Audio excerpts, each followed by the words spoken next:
94 മുതൽ എടുത്ത എഫേർട്ടാണ് ഇപ്പോഴ് 6 ഡോക്യുമെൻറ്റേഷനുള്ള വൈജ്ഞാനിക ഗ്രന്ഥങ്ങളോടുകൂടി ഇന്ന് പരിസമാപ്തിയാകണത്. കണ്ടുകൊണ്ട് ഡയറക്ടറിയുണ്ട്, വിജ്ഞാനകോശമുണ്ട്, വിജ്ഞാനീയമുണ്ട്. അപ്പോൾ ഈ സീരീസിലെ ഏറ്റവും നല്ലൊരു ബുക്കാണ് ഡയറക്ടറി എന്ന് പറയുന്നത്. വെച്ചാൽ എല്ലാ കലകളെക്കുറിച്ചും എല്ലാ കലാകാരെയും കുറിച്ചും 400 പേജുള്ള ഒരു ഗവേഷണ പ്രബന്ധമാണ്.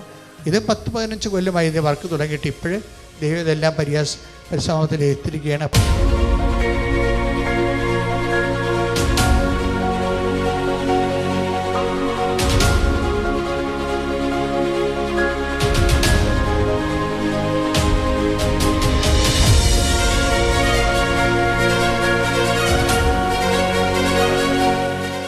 വർഷം പ്രയത്നിച്ച് എഴുതിയ ഒരു പുസ്തകത്തെക്കുറിച്ച് ഞാൻ തന്നെ സത്യത്തിൽ അത്ഭുതപ്പെട്ടിട്ടുണ്ട്.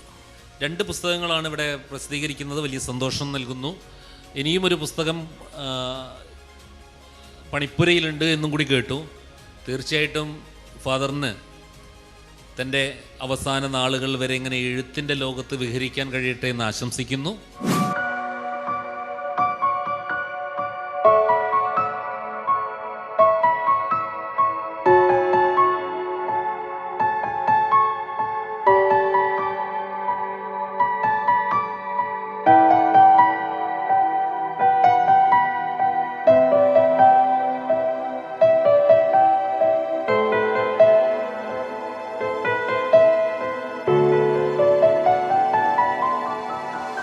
തീരവിജ്ഞാനീയം എന്ന പുസ്തകം ഒരുപാട് സ്ഥിതിവിവര കണക്കുകളുടെ ഒരു ഗ്രന്ഥം കൂടിയാണ്.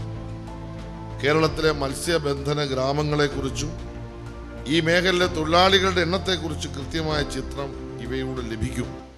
അതുകൊണ്ട് തന്നെ വളരെയേറെ പഠനാർഹമായ ഒരു ഗ്രന്ഥം കൂടിയാണ്.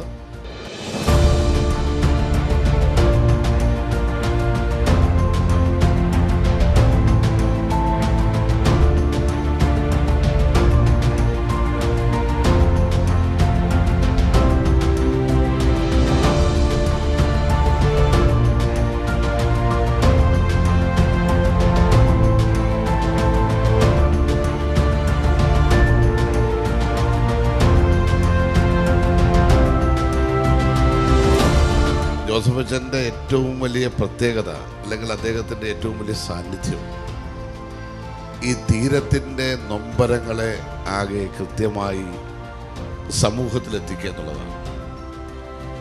അത് തീരത്തിൻ്റെ കലയായാലും തീരത്തിൻ്റെ സാഹിത്യമായാലും അതുപോലെ തീരത്തിൻ്റെ സാമൂഹ്യ മേഖലയിലുള്ള പിന്നോക്കാവസ്ഥയായാലും അവരെ ഇതര മേഖലയിലുള്ളവരോടൊപ്പം കൈപിടിച്ചുയർത്തുന്നതിന് വേണ്ടി നടത്തേണ്ട ഇടപെടലുകളാണെങ്കിലും അതെല്ലാമാണ് പ്രിയപ്പെട്ട ജോസഫ് അച്ഛൻ തൻ്റെ കൃതികളിലൂടെയായാലും തൻ്റെ പ്രവൃത്തിയിലൂടെയാണെങ്കിലും ഈ കാലഘട്ടം അത്രയും നിർവഹിച്ചു കൊണ്ടിരിക്കുന്നു. ഇത് കേരളത്തെ സംബന്ധിച്ചിടത്തോളം ഇടനാടും മലനാടും തീരപ്രദേശവും അത് വളരെ ചേർന്ന് കിടക്കുന്ന ഒരു ഭൂപ്രകൃതിയുള്ളതും പരസ്പരം ബന്ധിക്കപ്പെട്ട് കിടക്കുന്ന ജീവിതങ്ങളെ കൊണ്ട് സമ്പന്നവുമായതുകൊണ്ട് തന്നെ ആവാം ഇതിൽ തീരവിജ്ഞാനീയം മാത്രമല്ല ഉള്ളത്.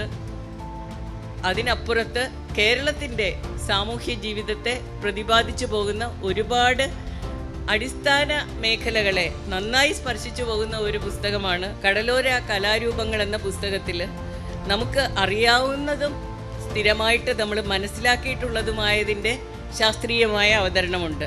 കടൽ വഞ്ചിപ്പാട്ട് എന്ന ആ വഞ്ചിപ്പാട്ടിൻ്റെ ഒരു വകഭേദത്തെ കൃത്യമായിട്ട് ആദ്യമായിട്ടാണ് അടയാളപ്പെടുത്തപ്പെട്ട ഒരു പുസ്തകത്തിലൂടെ അത് പ്രതിപാദിച്ച് കാണാനായിട്ട് ഒരു വായനയുടെ തലത്തിൽ എനിക്ക് കഴിഞ്ഞത്.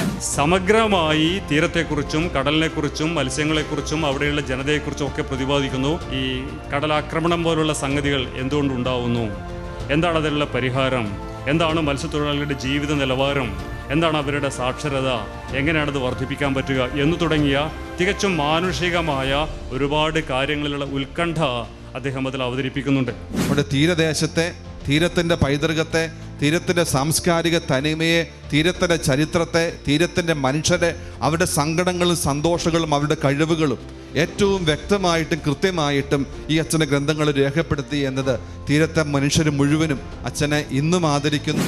ദസ്തയേവ്സ്കിയുടെയൊക്കെ ഭാഷയിൽ പറഞ്ഞാൽ പ്രസാദിക്കാൻ വിസമ്മതിക്കുന്ന ഏതോ ഒരു ദുർദേവതയുമായുള്ള ഒരു നിരന്തര സംവാദത്തിൻ്റെ ഫലമാണ് അദ്ദേഹത്തിൻ്റെ സർഗാത്മക രചനകൾ എന്ന് വിചാരിക്കുന്ന ഒരാളാണ് ഞാൻ. ഇപ്പോൾ അച്ഛൻ്റെ പുസ്തകത്തിൽ പ്രതിപാദിച്ചിരിക്കുന്ന പല കലാരൂപങ്ങളും അല്ലെങ്കിൽ തീരദേശവാസികളുടെ ജീവിതം അല്ലെങ്കിൽ കടൽ ജീവിതം അതൊക്കെ പൊതുസമൂഹത്തിൽ നിന്ന് ഒരുപക്ഷെ മാറിപ്പോകുന്നതിൻ്റെ ഒരു കാരണം ഈ സമൂഹവും ഈ പ്രദേശവുമൊക്കെ അരികവൽക്കപ്പെട്ടിരിക്കുന്ന ഒരു പ്രദേശമായതുകൊണ്ട് തന്നെയാണ്.